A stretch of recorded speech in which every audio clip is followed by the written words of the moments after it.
Hey free-to-play gang, welcome back to another video. Today's video is going to be a little bit longer, so sit tight, relax, and let's just talk a little bit more about the 3.1.7 predictions. So I took a bit of time to talk to iSummon and Kovian about what they thought about the recent dev talk, and we shared a lot of information and we have a lot of assumptions about what's to come, most of which we are almost certain to come true.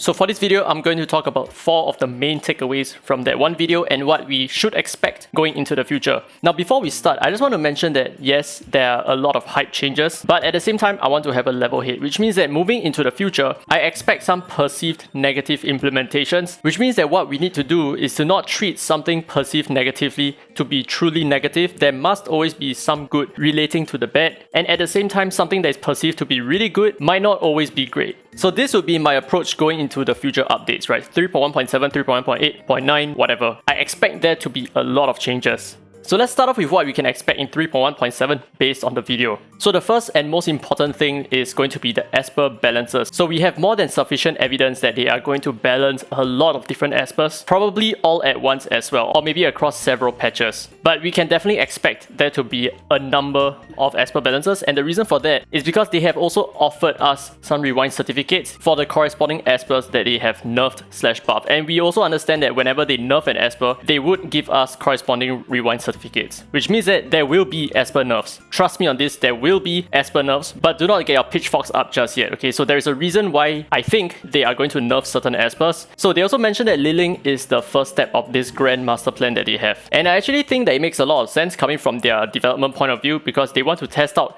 an Esper that everyone has. They want everyone to realize that, hey, wait, my Esper is getting significantly weaker. So when they implement something in the future, players would then feel like, oh wow, this change is actually really good. And then eventually people will just shut up about the Liling nerf. So I'll talk a little bit more about that later on down below.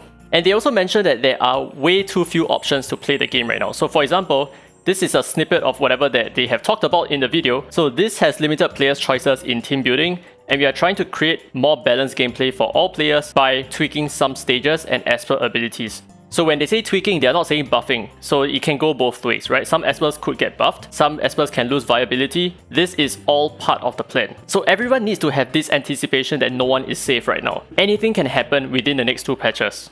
Now the next very important point that they brought up is the resonance system upgrade. So this is actually a snippet of whatever that they have shown on screen, right? So right now there is some word going around about Espers getting unique ability effects. So for example, Dona might be getting some interesting effects, but because all these cannot be confirmed just yet, I do not want to discuss in detail, but I can tell you whatever that I know right now. So according to this screenshot here, Chen did mention that Espers will gain additional ability effects, which really corresponds to whatever information that was somehow leaked to the public. And like I said, I do not want to talk about it because that breaks a TOS for me, but this is more or less guaranteed. So the thing is, whenever you reach R1, R2, R3, R4, R5, and maybe R6, you will gain additional ability effects. And the main thing that she said here is ability effects, which means your skills can also be improved along the way on top of your stats, because she also mentioned that Resonance would provide increased stats as well. So we can expect quite a number of things to the new resonance system, right? Number 1, more ability effects. So your existing abilities would be greatly enhanced. And then secondly, greater stat effects. But what's going to happen to the existing resonance? I am not too sure about that. So moving forward, if your Esper is not fully resonated, for example, right? Let's say if you've ever played Genshin Impact, you understand the difference between a C0 character and a C6 character. So it's going to be very important for you to start drawing duplicates of certain Espers in order for you to push that Esper to its highest form. And that is exactly why they brought up the next point, which is the wish list. So the wish list is going to be extremely important. Not only is it going to be part of the gacha system, it is also incredibly ingrained to what the meta is going to be in the future. So the meta is going to go through a lot of changes because of the changes in resonance, in the changes in your Esper's kits as well. All we know about the wishlist right now is that we can reference AFK Arena, which is another Lilith Games game. So this is the wishlist and this is what it looks like. So for every single typing, you can select 5 different Espers, for example, and when you summon for a specific type, so let's say you roll a gold record and you get a wind type legendary Esper, you would then get one of the 5 legendary Espers that you've set up in your wishlist.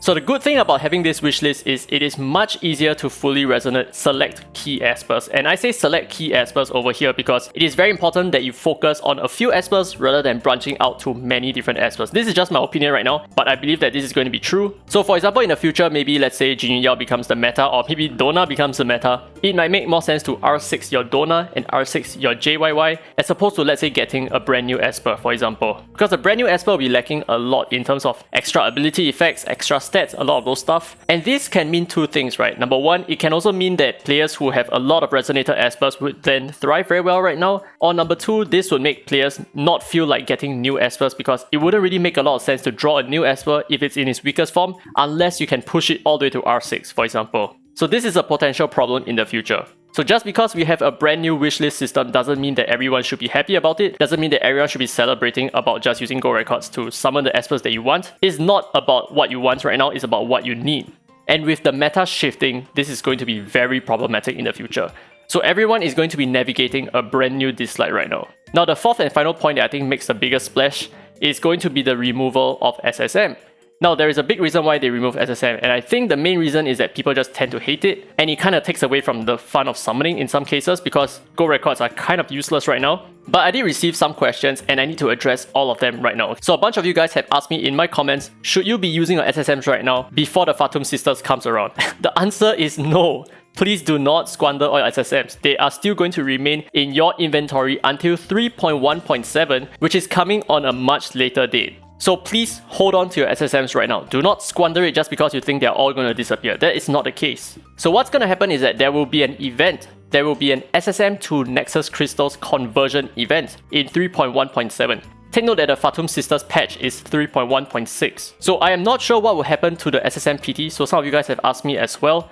But what I suspect, given how they value SSMs, is that they will deduct 1.5 times of the PT amount into your Go Records banner. So if you have summoned 40 times on the SSM banner, they will then remove 60 to your counter on your Go Records banner. But back then, when they updated the PT system to reduce the Go Record PT counter from 120 to 100, what they then did is to shift your PT amount from, like, let's say 80 to 60. But for players like me who had less than 20 till my next PT got actually reduced to 1. Okay, so we didn't go below 1. So I suspect this is going to be the case as well. So that means if you have 10 more summons to go on your Go Records PT, but they reduce your Go Records PT by, let's say, 50 for example, your Go Records PT will not be a negative 40, it will just stay at 1. So your next summon will be a legendary. So this is something that they have done before, and this is something that I suspect as well. And then obviously Go Records will no longer be useless. So like I said previously, do not do anything with your SSM now, but wait until the 3.1.7 update information coming on the 19th to 20th of December this year. So I really wouldn't even recommend you to summon for the Fatum Sisters just yet. Okay, so just wait until 19th to 20th December to make your decision on what you want to do, whether you want to summon for Fatum Sisters or not. So please, the best thing that you can do right now is to hold on to your SSMs, do not touch it at all. Because for all we know, they're going to give you a better rebate value for your SSMs next time, maybe like 50 SSM fragments to 400 Nexus Crystals. If that's the case, then you should definitely save your SSMs right now. Do not even use it unless you know what's coming.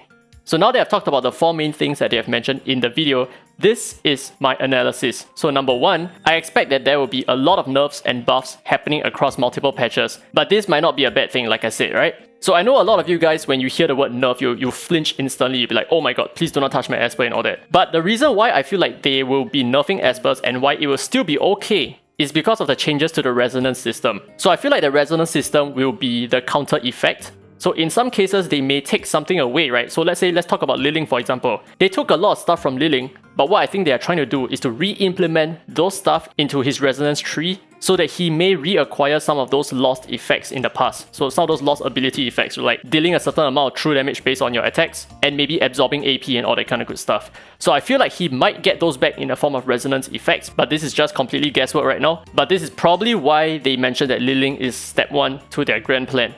So number 2, the meta will shift drastically because right now every single Esper is brand new. Whatever that we know about our Espers would be the base slate, and everything else that they're going to implement along the way will be adding on to whatever that we understand about the game, and this will completely shift the entire landscape, completely shift the meta. The speed game might not even matter anymore, so my Dahlia is like completely useless right now. Possibly, actually most likely, I think so. I think they're trying really hard to get rid of the speed meta right now. So I already discussed about point 3 and point 4, so let's move on to point 5. The wish list is incredibly important and you need to plan perfectly.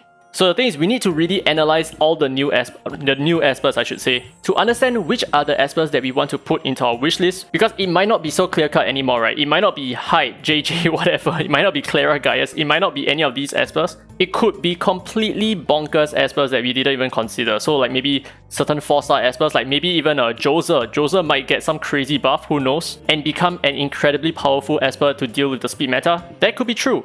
And then finally, point number 6. High resonance is better than having too many Espers at low resonance. So legendary Espers, like they said, would be easier to obtain, but in my opinion, not necessarily better. In fact, I dare say that having a brand new Esper is not going to add too much to your team. You will require to upgrade the Esper a lot further in order for him to be functioning. Right, and then now I still have some extra little tidbits for you guys in case you missed something in the video presentation that he uploaded yesterday. So the first is actually going to be Shade Mother. I know, okay, you guys have already seen Shade Mother, but did you notice that there are duplicate Espers over here? So I do understand that this is going to be co-op. So that means there's probably like 3 players here. So one player is using a Jinyu Yao with a Tia and a Dona. Same goes for the other 2 players. That could be the case. But at the same time, I feel like it's a little bit suspicious if there is only going to be 6 Espers to fight against one boss. I mean, it might be completely possible, but I don't feel like the strategy will be too in-depth over here. So we will see about that, but it does seem like you can have multiple of the same Espers in the same team, depending on who you partner up with, maybe. And then another extra tidbit number 2 is, yes, a lot of you guys have pointed out, so Erlangshen is in this video itself. So some people have already predicted that he's going to come around because you have seen some of the leaked images out there. But we do know that he will not be in the next patch because Intisa will be in the next patch. So unfortunately, he will only come in the subsequent patches. So these are the only 2 tidbits that I have for you guys anyway.